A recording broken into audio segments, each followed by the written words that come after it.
Hello everyone, I'm Sneha back on my YouTube channel, Storytelling Session with Sneha. And I know that I'm coming up with stories after a very long time, so apology for that. I was really caught up with some work, so I could not make it. And now I promise I'll be little more regular with stories for you all. And I have really some exciting news to share with you. Now I have got 100 subscribers to my channel, and I am really excited and exuberant to know that and to see that, which was the first milestone which I thought of. So I'm really grateful to all of you for showering me so much love and for supporting me throughout.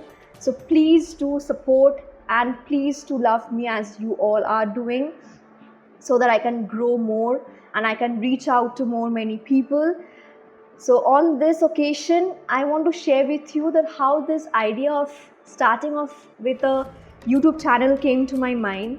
To be very honest, no such idea came to my mind because I'm a very introvert person. I hardly do speak with especially with strangers. I don't know how to speak, so that breaking the ice is a big thing for me. But what happened the previous year during the lockdown period, I wrote a couple of poems and I started reciting. And then one of my very close friend told me that how about starting off with a new YouTube channel and telling stories to people, because from class 8 onwards I became a keen reader of storybooks. I made it a habit of reading stories, and it is one of my favorite pastime.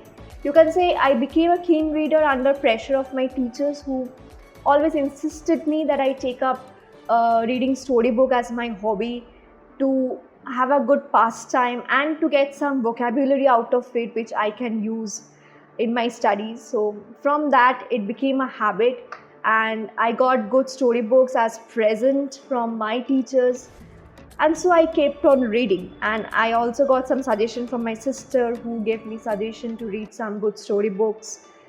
So this is all it was happening. I was reading stories, and then the lockdown happened, and then this suggestion, and I finally started with my channel, not giving much thought about it. But after I started with it, I always had this thought coming up that I should be having 100 subscribers, at least 100 people who genuinely love to listen to stories, who have got this keen interest.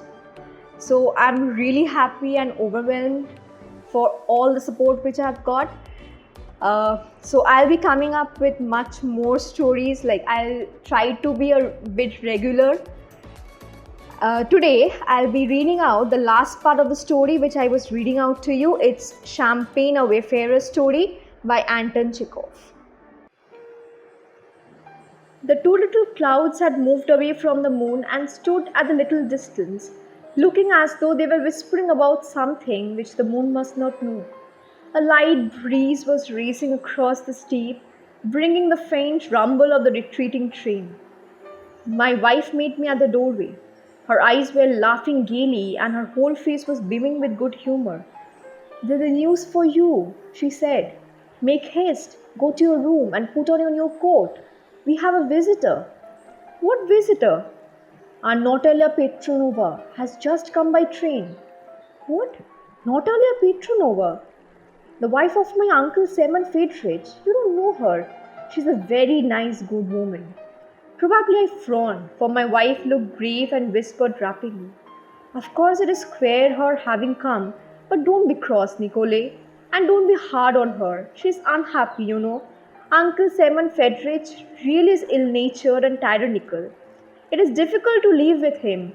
She says she will only stay there days with us, only till she gets a letter from her brother." My wife whispered a great deal more nonsense to me about her despotic uncle, about the weakness of mankind in general, and of young wives in particular, about its being our duty to give shelter to all, even great sinners, and so on. Unable to make head to tail of it, I put on my new coat and went to have acquaintance with my aunt. A little woman with large black eyes was sitting at the table. My table, the grey wall, my roughly made sofa, everything to the tiniest grain of dust seemed to have grown younger and more cheerful in the presence of this new, young, beautiful, and desolate creature who had most subtle perfume about her. And that our visitor was a lady of easy virtue, I could see from her smile, from her scent, from the peculiar way in which she glanced and made play with her eyelashes, from the tone in which she talked with my wife, a respectable woman. There was no need to tell me she had run away from her husband, that her husband was old and despotic, that she was good natured and lively. I took it all in at the first glance. Indeed, it is doubtful whether there is a man in all Europe who cannot spot at the first glance a woman of certain temperament. I did not know I had such a big nephew, said my aunt, holding out her hand to me and smiling. And I did not know I had such a pretty aunt, I answered. Supper began over again. The cork flew with a bang out of the second bottle, and my aunt swallowed half a glassful at a gulp. And when my wife went out of the room for a moment, my aunt did not scruple to drain a full glass. I was drunk with both the wine and with the presence of a woman. Do you remember the song? Eyes black as peach, eyes full of passion, eyes burning bright and beautiful, how I love you, how I fear you. I don't remember what happened next. Anyone who wants to know how love begins may read novels and long stories. I'll put it shortly and in words of the same silly song. It was an evil hour when first I met you.